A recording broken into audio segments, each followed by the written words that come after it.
Can everybody see my PowerPoint screen okay? Thumbs up for those that are marvellous. So good morning, good afternoon or good evening, wherever you are in the world today. I hope you're well and I hope you're healthy and hanging in there. Let's crack on with today's fantastic webinar. My name is Gary Hodgson and I'm delighted to be introducing today's ICOACHKIDS Shares live webinar, which is our 21st issue. Behind the scenes, we also have Barnaby Sargent-Megicks, without whom none of this happens. He helps organise everything with our speakers and our guests. And also with me, I have Declan O'Leary from Sport Island Coaching. Hi, Declan. Thanks, Gary. Hi, all, and thank you for making the time to join us. Today, we are going to explore the topic of meaningful experiences in sport with 4 fantastic guests. But before we meet them, back to Gary for some housekeeping. Yeah, so just for those of you who are joining us in the most recent minutes, we just have some family rules that we abide by while we're on the ICOACHKIDS Share series. So just make sure that you're respectful of others at all times.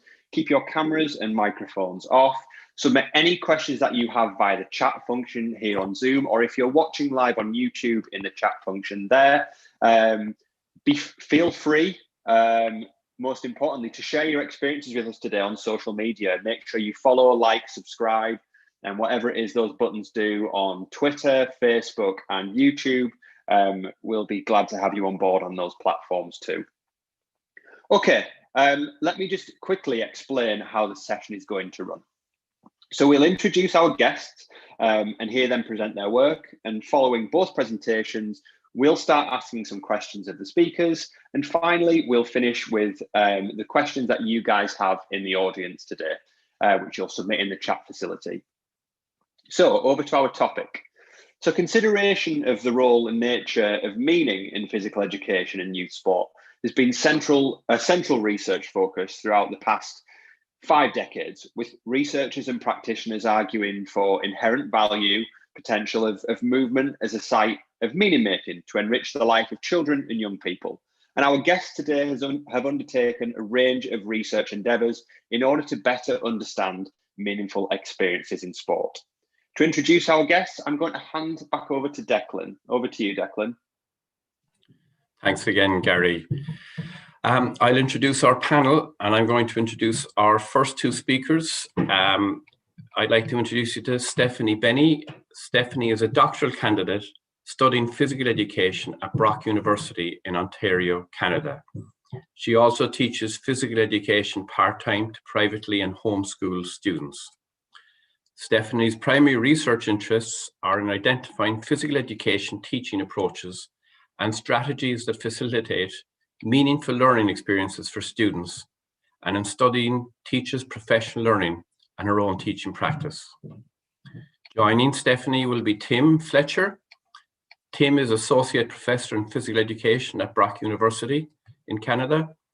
His research interests are in teacher learning and pedagogies that support the prioritization of meaningful experiences for learners. He also engages in research on his own practice as a teacher educator using self-study methodology. He co-hosts the website, blog, and Twitter feed for Meaningful Physical Education. Welcome to both of you. And over to you, Stephanie.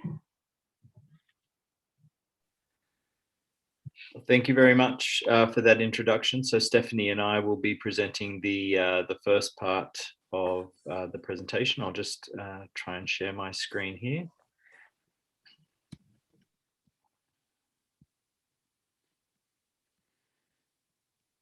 And then, Gary, could you just give me a thumbs up if that looks okay? Yeah, we're all good. Okay, thank you very much. So hello everyone, welcome, and thank you very much for attending our webinar on meaningful experiences in sport today. And thank you very much to ICOACHKIDS for the invitation, and to Barnaby and Gary for coordinating things to get this happening. As Declan mentioned, I'm Tim Fletcher, and along with Stephanie Beni, we'll share some of the background information on meaningful experiences in sport. Specifically, we'll give an overview of some of the work we've done so far on meaningful experiences in physical education, and how that work has informed some of our current thinking on meaningful experiences in sport, which will be the focus of Deirdre and Richard's part of the presentation. To provide a quick background, our first major project focusing on meaningful experiences came from Deirdre and I wanting to develop and articulate pedagogies that we could use as teacher educators to support pre-service teachers in learning to prioritise meaningful experiences for the students that they would end up teaching in schools. Stephanie was one of those students in the early years of that project. And over time, we were able to come to a shared understanding of some of the things that we could do to support pre-service teachers learning about prioritising meaningful experiences. And these were shared in the form of two main papers, one on the pedagogical principles that support pre-service teachers in learning about meaningful physical education, and one where we analyse pre-service teachers' articulation of their learning. So from that work with pre-service teachers, we were encouraged to expand this into school settings, and that required a slightly different pedagogical approach, and that has been much of our focus for the past several years. This began with Stephanie and Kira Griffin, who at the time were both graduate students and part-time teachers, experimenting with and adapting some of the ideas from that original LAMP project that we had with pre-service teachers.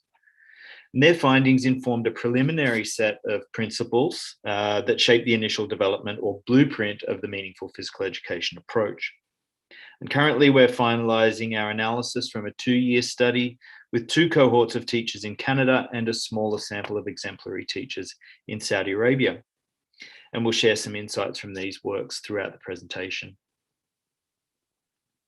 Our preliminary ideas about the meaningful physical education approach were just published in this book. My copy arrived yesterday, which includes some first-person case studies written by teachers who have tried to use it in school settings. That includes Stephanie, as well as some teacher educators who have taken the ideas from our first project and used it with their pre-service teachers, and Richard is one of those teacher educators. In turning our attention to the substance of the meaningful physical education approach and the LAMP project, we see the main idea, or the elevator pitch, if you like, being the development of an approach to physical education and sport where the facilitation of meaningful experiences for learners is the prioritised filter for pedagogical decision-making. So meaningful experiences becomes the focus of the teacher's or coach's vision and the hinge upon how decisions are made from planning through to instruction and assessment. In terms of justifying or providing a rationale for a focus on meaningful experiences, we're drawn to the ways in which meaningful experiences can enhance an individual's quality of life. So it's not only about playing more or doing better, it's about the quality of an experience, the relationships, the feelings, the playfulness, the emotional attachments to and experiences of movement and its context, and the ways in which these make our lives better. Now, a convenient byproduct of these types of experiences, that is, those that are intrinsically motivating, for example, which can include meaningfulness, are also more likely to lead to lifelong participation when compared with those experiences that are extrinsically motivating. In terms of conceptualizing meaningful experiences, we need to define the two main terms, meaningful and experiences.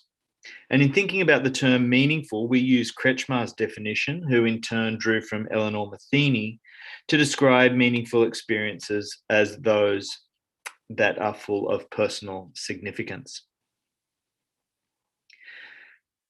Recent advances in positive psychology also suggest that meaningfulness has 3 main components or elements: a motivational element related to purpose, an emotional element related to feelings of significance, and a cognitive element that is related to coherence and the linking of experiences.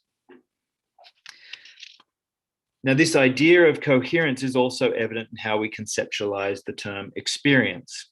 We drew from Dewey, who talks about experiences consisting of 2 key aspects: interaction and continuity.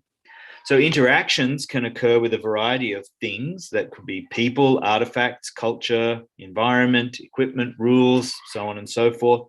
And the significance or meaning of these interactions then become understood through reconciling them with past, present, and future experiences. And that represents a continuity. Apologies for my family interactions going on in the background here. Now, a meaningful experience is not necessarily a good experience. Something that's meaningful can be negative, it could be hurtful, and so on. Now, of course, we want to focus on prioritizing those experiences that are positive, and Dewey would call these educative, in that they promote further seeking of or engagement with or continuation of similar or like experiences. We'll now move on to consider how some of these ideas inform an outline of the approach and the selection of appropriate pedagogies that align with that conceptualization. As we said earlier, the main idea or objective of meaningful physical education is to support teachers and coaches in placing meaningful experiences as the main filter or governor for their decision-making. And in turn, we hope that by learners becoming aware of what they find meaningful and possibly meaningless, that they are able to advocate for themselves and others in seeking further opportunities for participation because they see these experiences as life-enhancing. In that conceptual paper and our position that the main overarching purpose of physical education is democratic transformation, we felt that meaningful experiences are best facilitated by teachers using pedagogies that could be considered democratic and reflective, the main elements being reflected in what you see there on the slide. And these are explained further in that paper that we showed previously. Now, these approaches seem to work well in that they are informed by the conceptualization of meaningful experiences. And there's evidence that these pedagogies help to facilitate experiences that students describe as meaningful. Well, so what does that mean? It means that the pedagogies just described help students have fun, interact positively with others, experience optimal levels of challenge, develop motor competence, and see that what they are learning is personally relevant. And knowledge of these features can help students become aware of what they find meaningful and also support teachers in generating discussion about other things that support meaningfulness or could be described as meaningful that are not on this list. So to be clear, we see this list as an excellent starting point, but not necessarily an exhaustive list or inventory of what typically constitutes a meaningful experience in physical education and sport for young people. These features are also very integrated and should not be thought of as a checklist. And evidence of these features of meaningful experiences have been reported in this major review of literature that we published several years ago. I'm now going to hand over to Stephanie, who's going to describe some of the work that she did, as well as that of Kira Griffin and Andy Vasily. So Stephanie, I'll hand over to you. Great, thank you, Tim, and thank you everyone for being here today. Okay, so I'm just going to talk a little bit about, as Tim mentioned, some of the evidence that's supported the development and the refinement of the meaningful PE approach, essentially what took us from that 2017 review of literature to sort of the approach that we've developed and where it is today. So in the first article here, next slide please, Tim. This is actually coming from a study that I conducted in my own classroom as a teacher studying my own teaching practice. And basically, I was really intrigued by this idea of meaningfulness and wanting to promote those types of experiences for my students, but having questions about how we could actually do that and wondering if these features that we outlined in our review of literature would be a good starting point. So that was basically the question that I was asking. And so I worked with my students over a period of 8 weeks and attempted to use those features as a starting point. And basically what we found from this study was that those features did provide a good starting point for making pedagogical decisions that were helping to prioritize meaningfulness for my students. I also found that it was really important for me to commit to prioritizing meaningfulness, because as a teacher, there can be so many competing demands, so many things that you want to accomplish for your students. Making meaning a priority was very important. This study also really began to highlight the importance of some of those democratic pedagogies that Tim was talking about. So the need for autonomy support, for allowing students opportunities to make some choices and be involved in decision making. And lastly, the study highlighted the need to consider meaningfulness both in the short term, but also the long term. So some of that immediate enjoyment, but also those opportunities to work towards something that was bigger through goal setting and things like that. The next paper is actually a part of the same study, but basically what we've done in this paper is sort of provide a feature by feature breakdown of how I tried to promote social interaction, fun, challenge, personal relevance, all of these things, and sort of the specific strategies that we used. So I should mention that all of these articles are freely accessible on our website, meaningfulpe.wordpress.com. So you could definitely access them there if you're interested in learning more. Next slide, please. So this study is actually something that was happening sort of around the same time as the study that I just mentioned from my practice by a graduate student in Ireland who is also a teacher, Kira Griffin, and she was doing something very similar, bringing meaningful PE into her classroom, trying to use those features as sort of a starting point.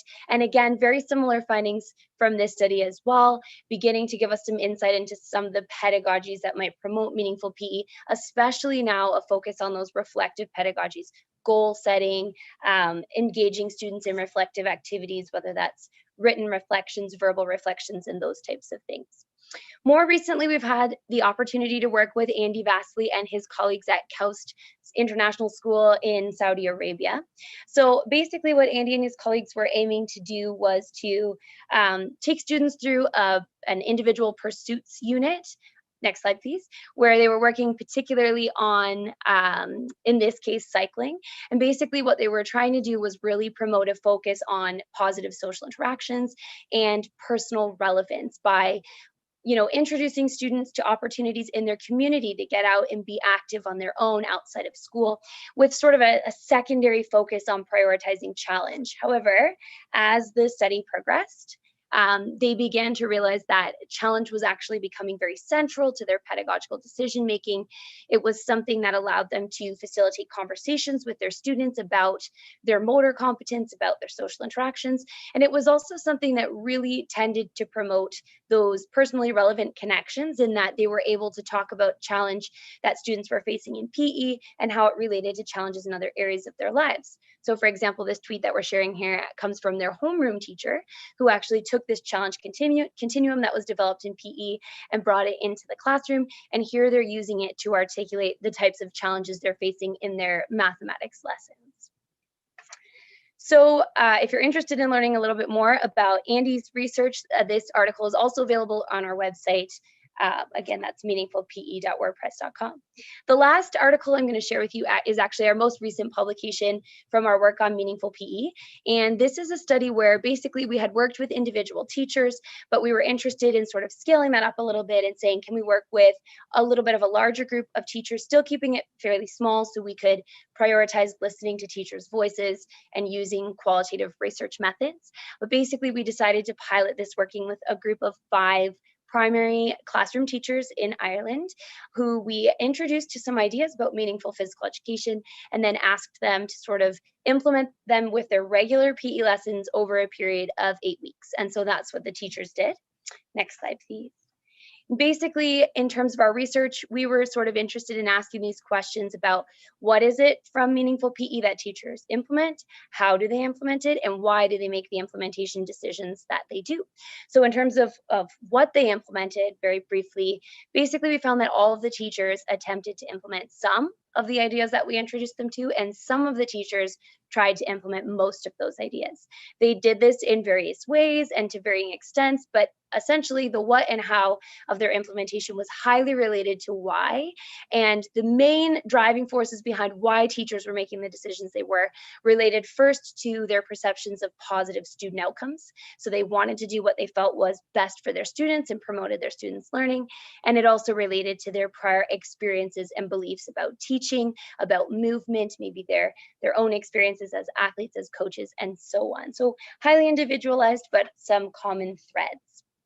So through this research, next slide please, we found support for the meaningful physical education approach with classroom teachers.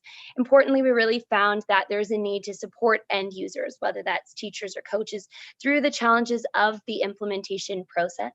This study also continued to highlight the importance of vision, of philosophy, and identifying areas of alignment or misalignment between a practitioner's vision and meaningful PE and the philosophy behind that. And of course, this study also pointed to the need for more longitudinal research, which actually brings us to our current work in meaningful PE. So as Tim mentioned, we're just finishing up we've just finished up a 2-year study working with 12 teachers here in Canada who implemented the approach over 2 school years, and while we offered them ongoing support and professional development. So we're in the process of writing that research up, and we'll be sharing that soon. We've also begun to analyze the experience of one teacher in an early childhood setting. And of course, we're very excited to now be considering how what we've learned about meaningfulness in physical education may apply to youth sport settings through our Meaningfulness in Youth Sport project. And I will turn it over to Deirdre and Richard, who I know are going to share more about that. Thank you.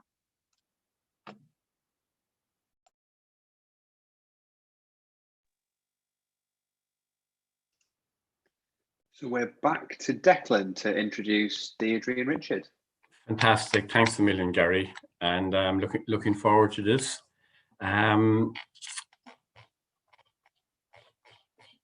Just tracking it down here. Yeah, Deirdre ní Chroinin is a physical education teacher educator at the primary level at Mary Immaculate College of Education in Limerick.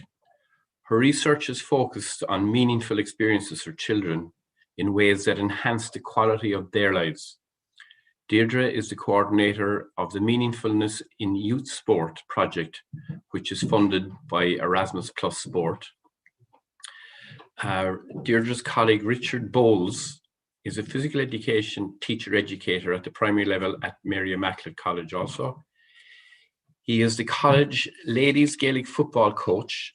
Richard researches his coaching practice and advocates for player-centered approaches. Richard is an experienced coach at elite national level, as well as coaching children in his local Gaelic football club in Ula in County Limerick. So over to you, Deirdre and Richard.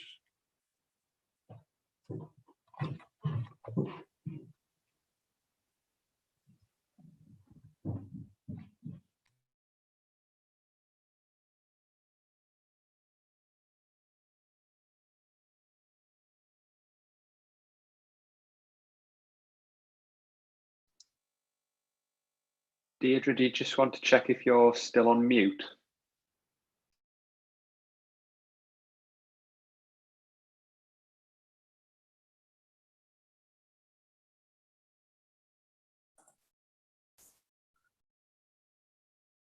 Good idea, thanks. That's all right. Just do this again.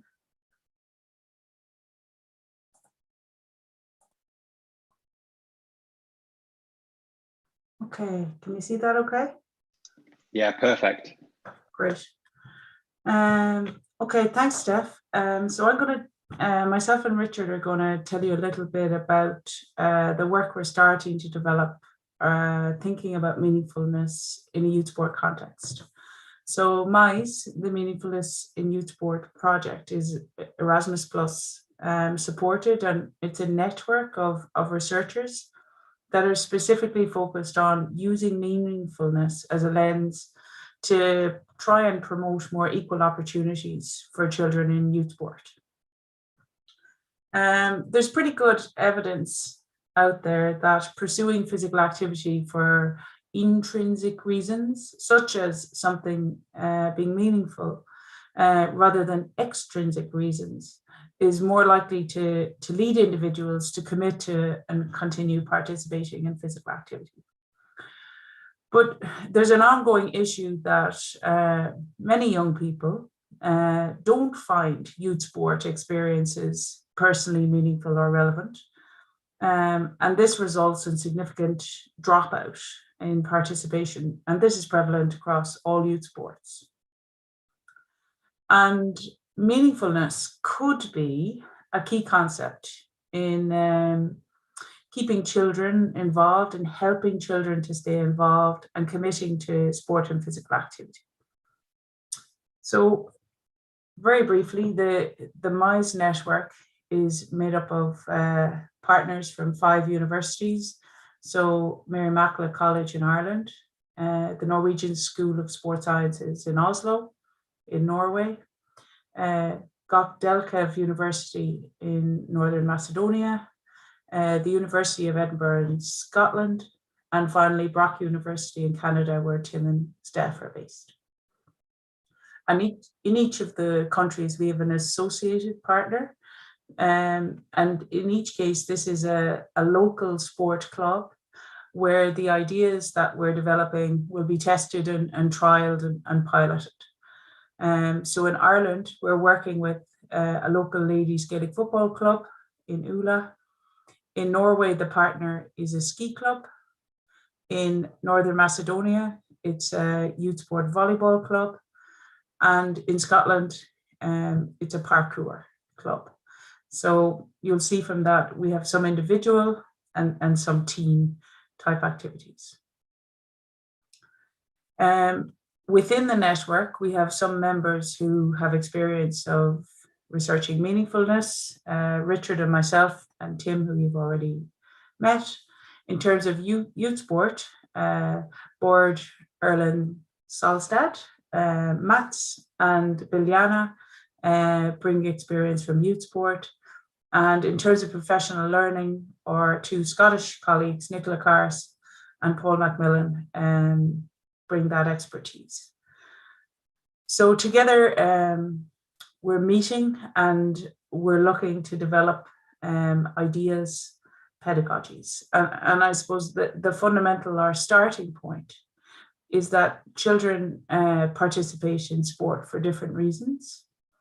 So what we want to do is to develop pedagogies of meaningfulness for youth sport for children aged 6 to 12. And we're specifically looking at the kind of pedagogies that volunteer coaches and parents who are working with small groups of children between age 6 and 12 can implement and use successfully to promote the kind of experiences that we'd like children to have. So kids participate for different reasons. So this for this first child, fun is a big component, but motor competence is massive and important for this child, feeling competent. Less so challenge, less so personal relevance, and less so fun. Within the same group, there's another child for whom fun and motor competence are less important, but challenge is everything and dominates personal relevance, not much so, but unless they're interacting with others, the experience doesn't work as well for them. So the question we're asking is, how do we individualize pedagogies in a way that accommodates the child on the left and the child on the right at the same time, and multiply that by 8 or 10 or however many children that volunteer coach or parent is working with? So I'm sure some of you are thinking, these are ideas I already target. These are ideas that I already promote. And that's great. I suppose the difference, or what we're proposing, is that meaningfulness becomes the priority, the lens for the coach's decision making. And we hope that helping coaches to deliver diverse and more differentiated pedagogies will result in greater opportunities for more individualized participation. So that making a difference to the quality of individual children's experiences may promote a more inclusive opportunity for all children to experience youth sport in ways that are meaningful for them. We see lots of synergies between ICOACHKIDS and the MISE project that we're developing. In the work that we're doing, we draw on research and ideas from the coaching literature, from the physical education literature, as well as professional development and coach education literature. So we're trying to set our net widely. We're hoping to develop 3 outputs, which may be of interest to ICOACHKIDS members going forward. The first is we're developing a menu of pedagogies for our partner coaches to try out. Secondly, we hope to have a blog series that reports on the experiences of the coaches and the children in each of the 4 sites, the 4 countries that we're working in.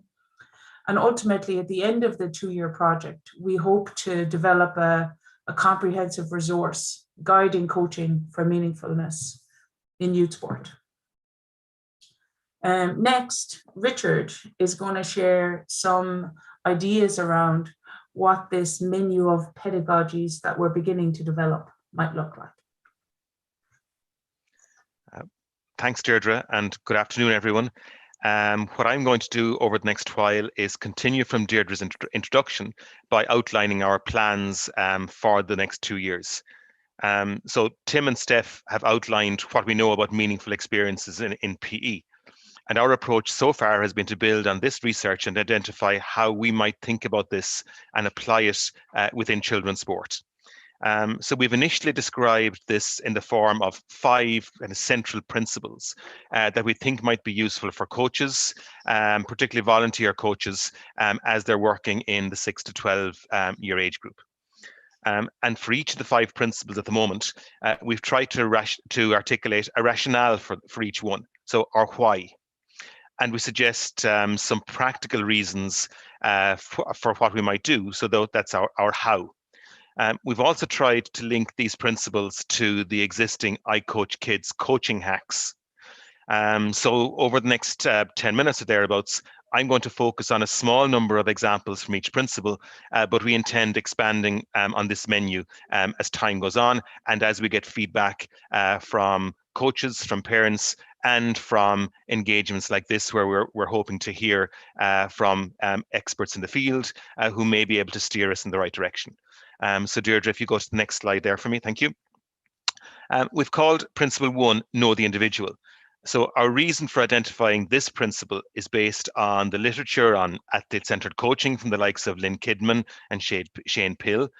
And to be athlete-centered in our context, we need to know about the interests, the background, the motivations of the children we coach.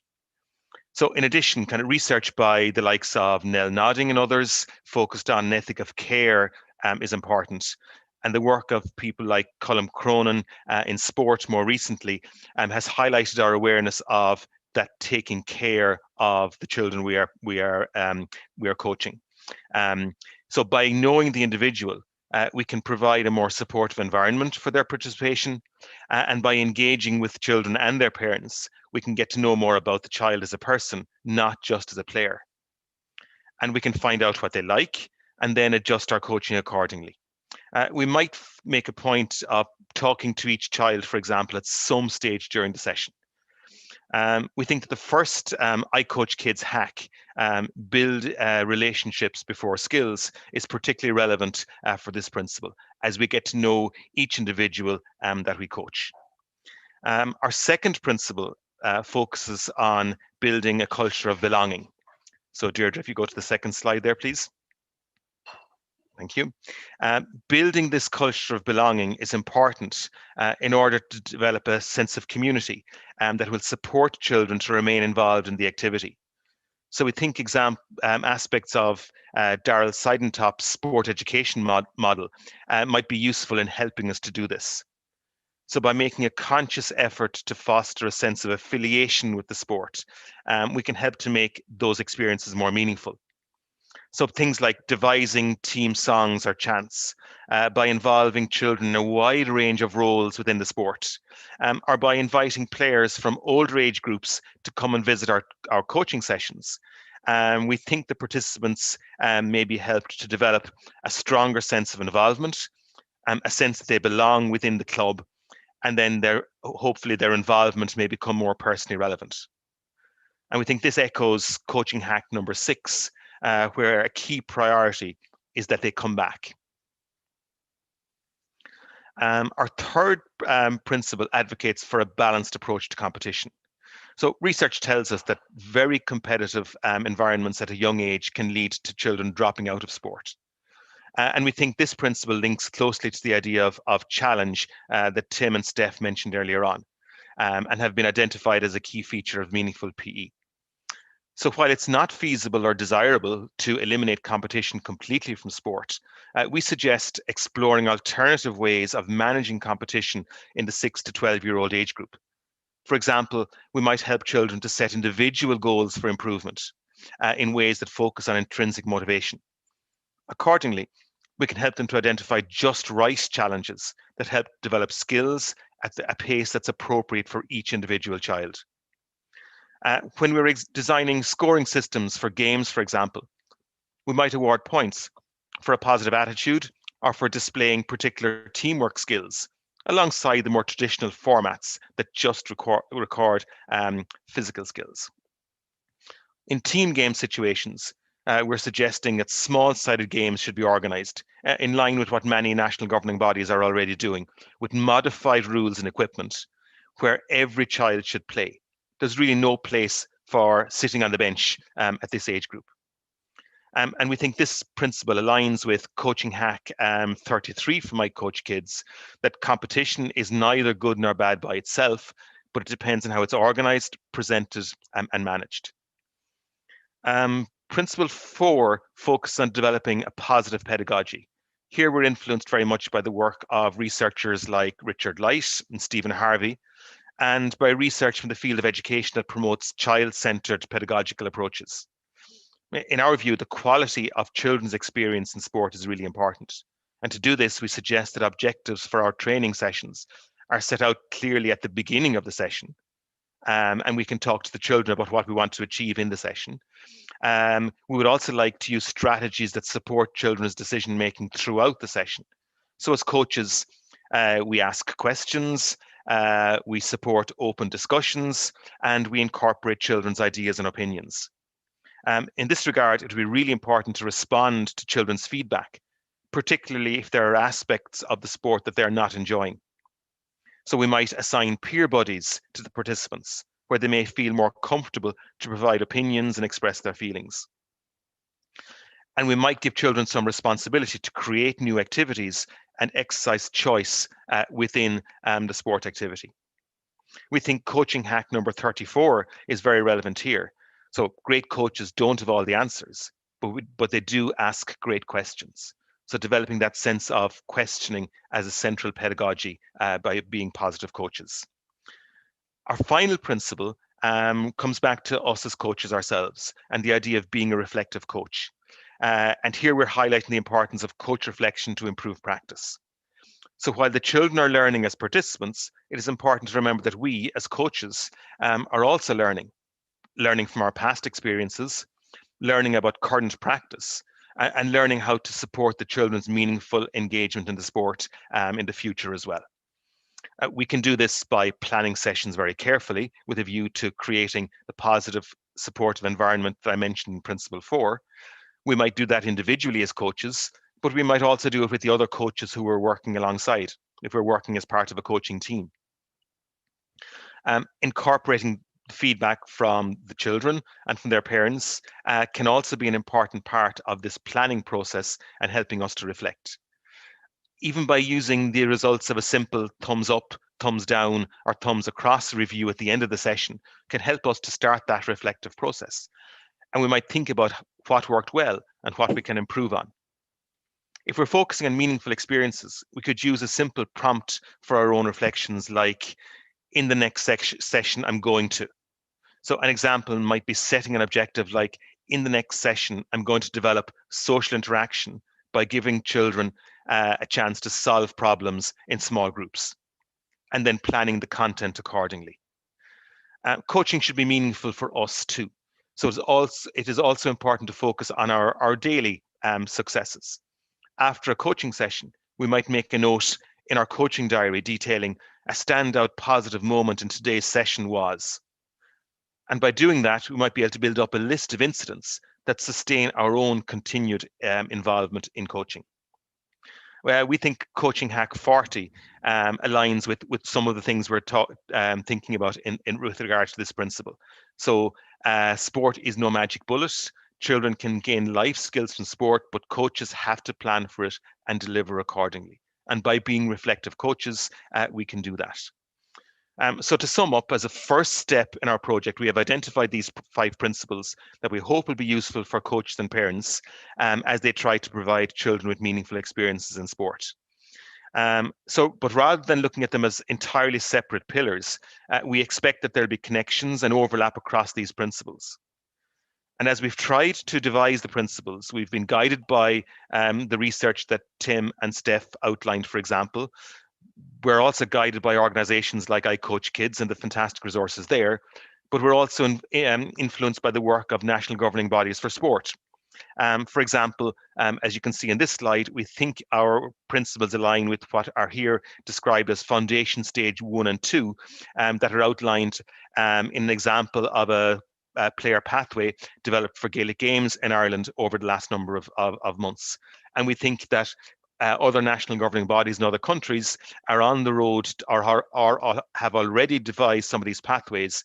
And we're trying to see how our principles align with that foundation level stage, or whatever the terminology is being used by other groups at that initial age group up to 12 years of age. So our plan over the coming months, along with our partners, is to try out these principles in different contexts and to refine them as we go along. Therefore, presenting today and inviting feedback or questions from the iCoach community, it would be really important to us.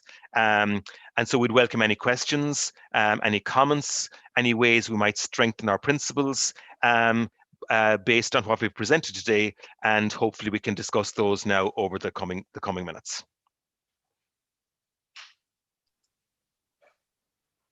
Thank you very much, Richard, and thank you, Deirdre, as well as Tim and Stephanie, even for your fantastic presentations. If we just go off the share screen. There we go. So we'll just ask a few questions of each of you now. Declan, I'm going to hand over to you first. Do you have any questions for our presenters? You're on mute. That's a pound in the pot. It's not the first time and it won't be the last. Thank you so much, Gary. But thank you really to our 4 presenters for what has been a really interesting and stimulating discussion. I think broadly you'd agree with the suggestion that there's been a convergence in what the world is trying to do in physical education and the messages that are going out in relation to coaching children and coaching young people. And that convergence for me is very exciting because it's the same child that we work with. So given that, I think there is great learning to be transferred from the world of physical education to coaching, where in the past they were a little bit like oil and water. So I think it's an exciting development. My first question, I just have 2, go back to Tim and Stephanie. You mentioned in your presentation about achieving positive student outcomes. My question was, how do you identify the positive student outcomes, particularly for the younger age group in the 6 to 12 bracket?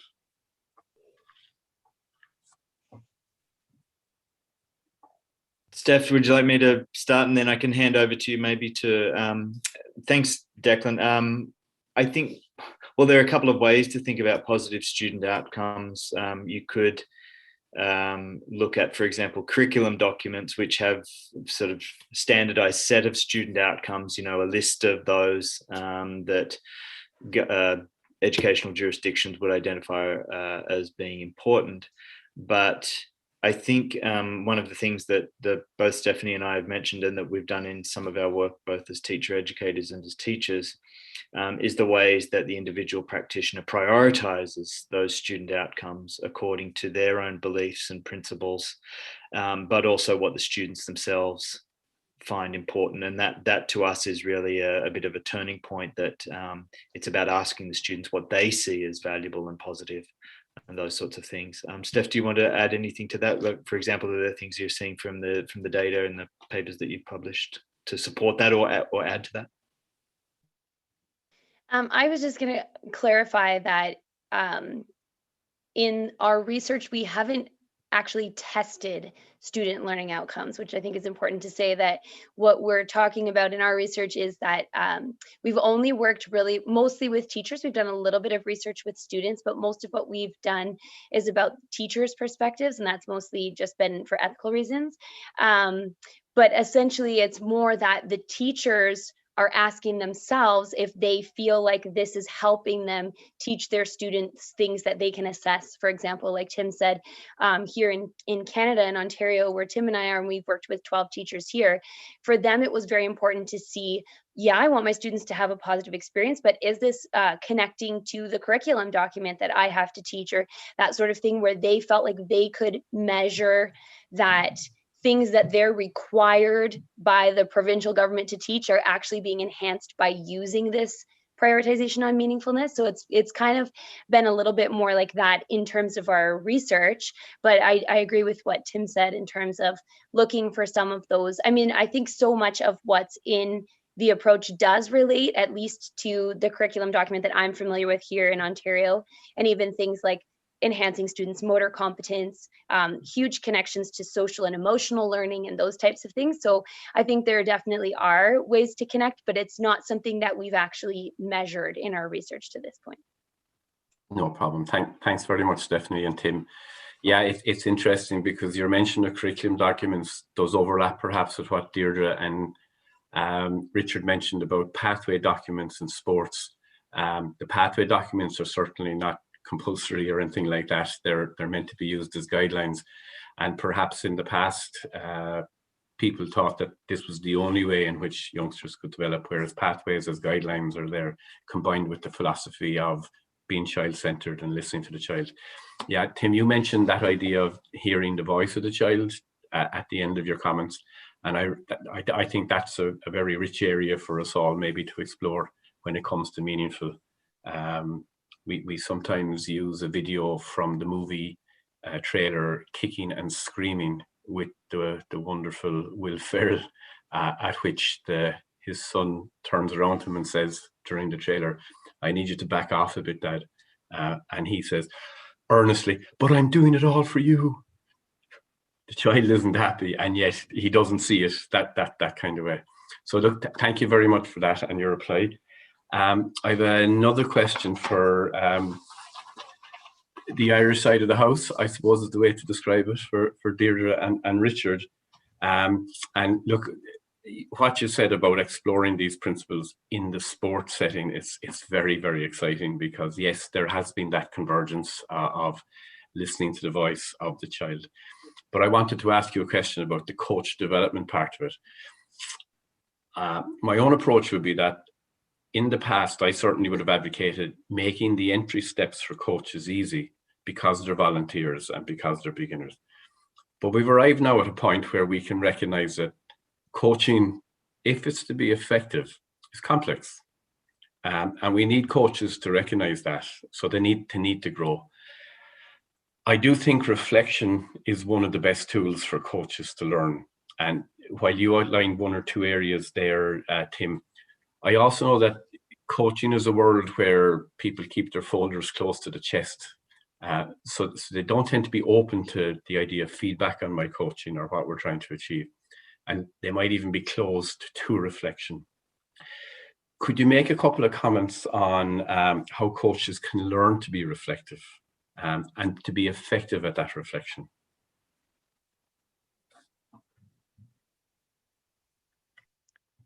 Will I take that, Deirdre, for a minute? Okay, thanks, Deirdre. Yeah, that's a really interesting question, Declan. And I think your question reflects, I think, particularly in Ireland over the last maybe 10 to 15 years, I think most of the national governing bodies supported by the national coaching frameworks have really moved to try and support coaches in a much greater sense than they may have done in the past. But in the age groups we're talking about, it's very often the new coach who's coming in to coach the 6 to 12-year-olds, perhaps because their own child is playing. Maybe they get roped in because the local club needs additional coaches. And I think those coaches need a huge amount of support, just to give them the kind of simple starting points to get involved and to build up their confidence in small steps. And I think we've focused a lot on making sure that everybody has an initial coaching qualification. But I think in some ways, we've then left them out there to find their own way. And I think there's a growing realization that we need to actually provide a little bit more support. So in practical terms, what I'm beginning to see is that some of the national governing bodies are beginning to think around things like communities of practice. So within a club, that you have 3 or 4 coaches who work together, where they would not be as concerned of keeping everything to themselves, because they're working within their own club, and they can support each other. Maybe they bring in a coach developer from outside to maybe lead some of their discussions, but within small groups within a club, I think that's a really important way of supporting their development. So for example, if you have 3 or 4 new coaches coming in with under 6s or under 8s, that maybe there's somebody else in the club with a little bit more experience who will give them some guidance, will maybe hold some meetings with them from time to time, maybe direct them to more resources, and just be a sounding board as they begin to navigate their way through what, as you say, Declan, is a very complex environment. From my own experience, having somebody who you can talk to on a regular basis, I think, is a really important aspect of coach learning. So it could be somebody you're coaching with, or it could be somebody who you bounce ideas off on a maybe a weekly or a fortnightly basis. And I think that feedback and support you can get from, we can call it a mentor, is a really important way of supporting that initial learning. So maybe we move beyond the formal qualifications, which are necessary, but we then build in other supports like mentorship, small communities of practice, to support coach learning.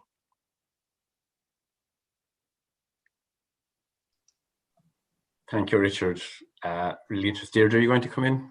Sure, I'm happy to add to that. And I suppose there's a few elements to this, because you talked about the coach growing.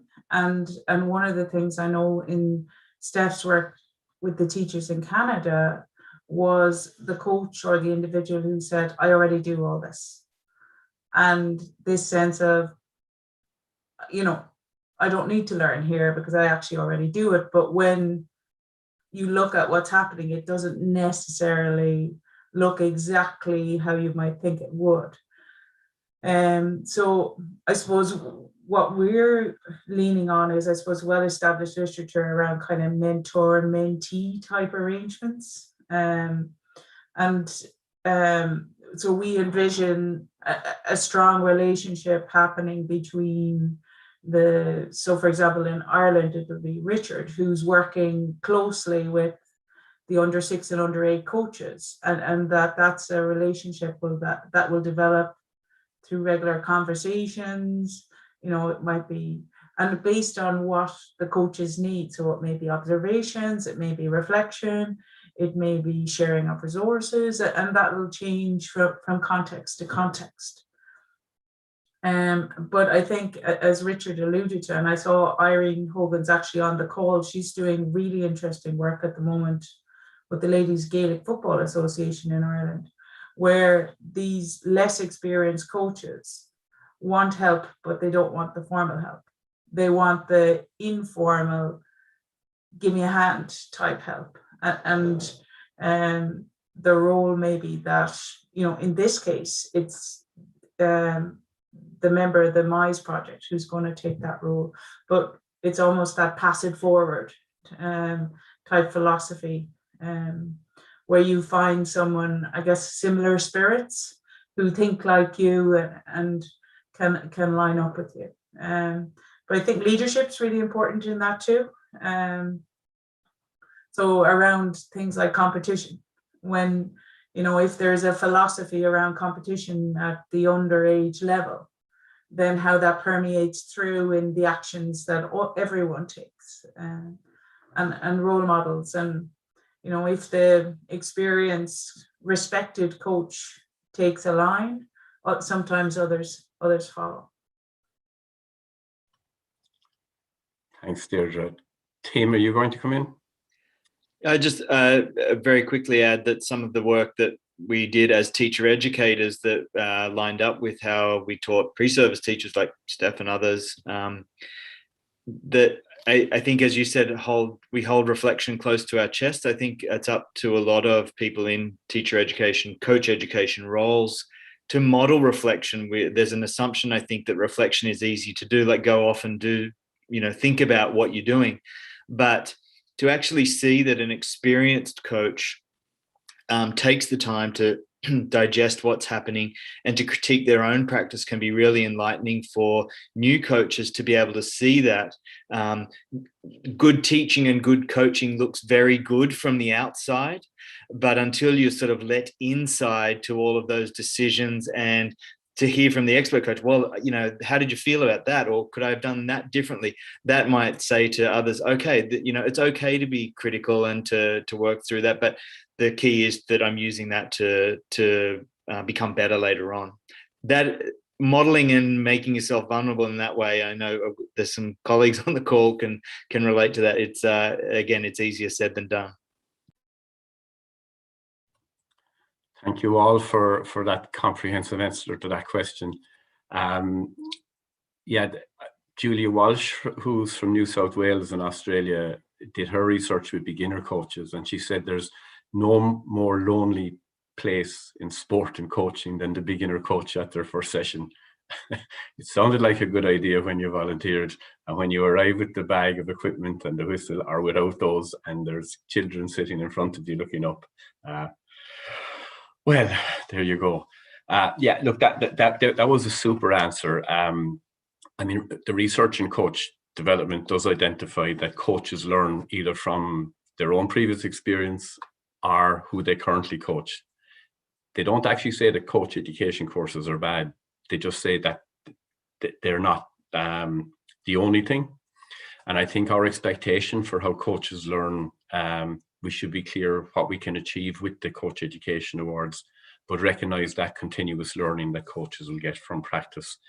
And I do think that all the points that were mentioned are relevant. And while it might be informal in how coaches learn, I think there's somewhere in between a more formalized approach if it's going to be systemic and sustainable across not only one club, but the provision of sport for children. We do have to look at how that might be provided.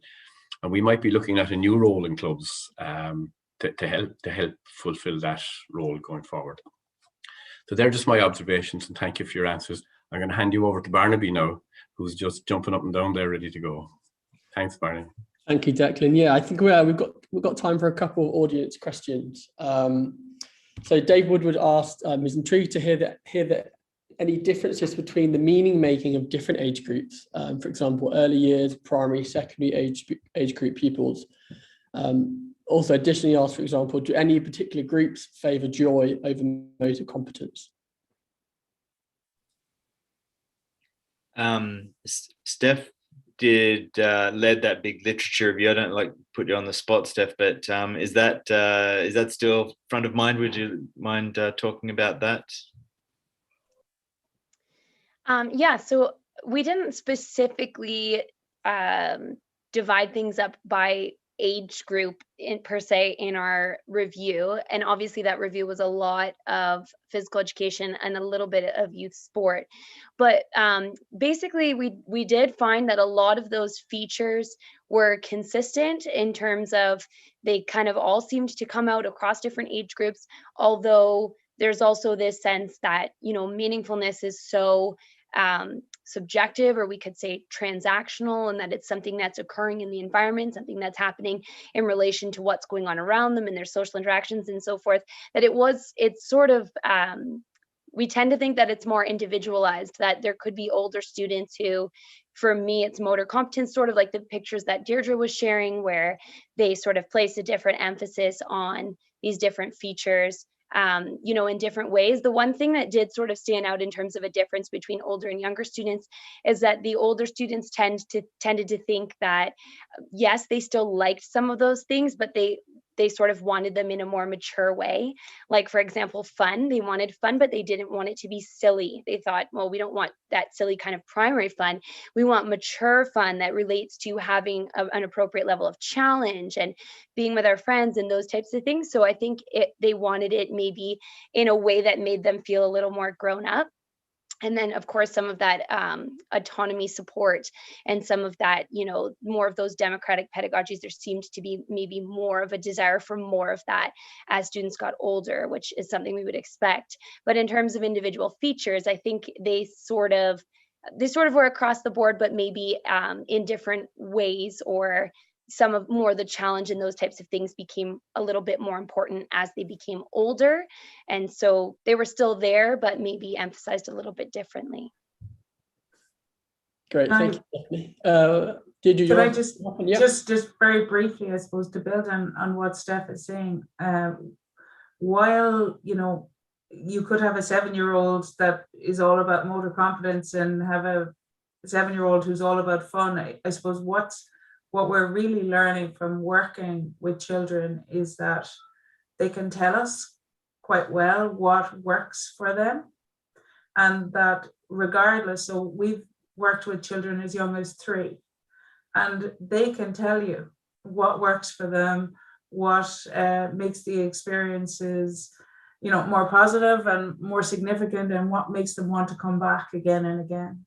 So I guess there isn't a neat formula of, with the 6-year-olds do this and with the 12-year-olds do this, but the pedagogies that we're trying to develop will work with the 6-year-olds and the 12-year-olds, because they're the pedagogies that allow the children to individualize the experiences for themselves.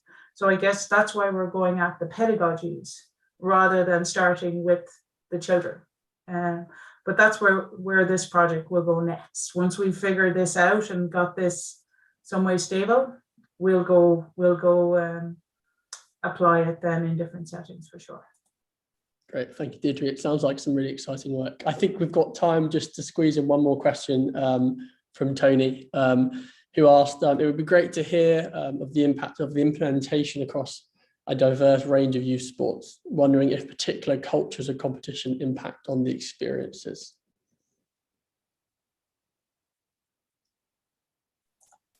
Yeah, I'm happy to take that again if you want, because this is something we're a bit fascinated by ourselves, even in trying to develop this menu, trying to accommodate the different countries, the different cultures of the different sports, and how competitive or not. One of the activities we have is parkour, which we're all curious, we can make assumptions that it's not competitive, but maybe it is. And then we've got a ski club and a volleyball club and ladies Gaelic football. So we think we have a nice mix, enough to learn how things might look different for individual sports or for different cultures. One thing we are trying to play with quite strongly is giving the volunteer or parent coach some pedagogies around competition so that we can interrupt that strong sport culture if it does exist. So one thing I just saw quite recently, this idea of the power play, it comes from the coaching lab in Australia, where if one team is winning by more than 3 goals, the other team gets an extra player. And those simple strategies so we want to give the coaches strategies that will allow them to do it a different way, so that they don't fall into the trap of just replicating a more adult competitive version, or assuming that every child wants that competitive approach all the time. Brilliant, thank you very much. That's really great. Gary, I'll pass back to you, and we'll look to conclude things, I think. Yeah, there are hundreds of questions whizzing through my mind, so definitely expect your email inboxes to fill up quick. But thank you so much for your contributions today. The presentations are fantastic and the answers to the questions were even better. I know our audience will be incredibly grateful for all of the knowledge that you've shared. Thanks everybody for tuning in, and we hope to see you on the next ICOACHKIDS shares. Oh, I can see Deirdre putting a hand up. Hi, Deirdre. Sorry, Gary, can we just finish on an invitation, if that's okay? Because this project is, still near the beginning, and we're open to hearing voices, experiences, and ideas from experts. There's lots of people who have a lot of experience in youth sport who may have something that might help us in terms of a direction or a suggested pedagogy, and we'd love people to get in contact with us, because we're really open at this point to drawing on as much expertise as we can to shape what this might look like. Thanks, Gary. No problem at all. And yes, so is there some contact details that you can send me to share with our audience members today? Excellent. And even if you just want to pop an email address in the chat box, that would be excellent. Also, be sure to access all of the resources that have been spoken about today, whether those be the ICOACHKIDS platforms, but also meaningfulpe.wordpress.com, as shared by Stephanie earlier. Stay safe, and we'll catch you soon, everybody.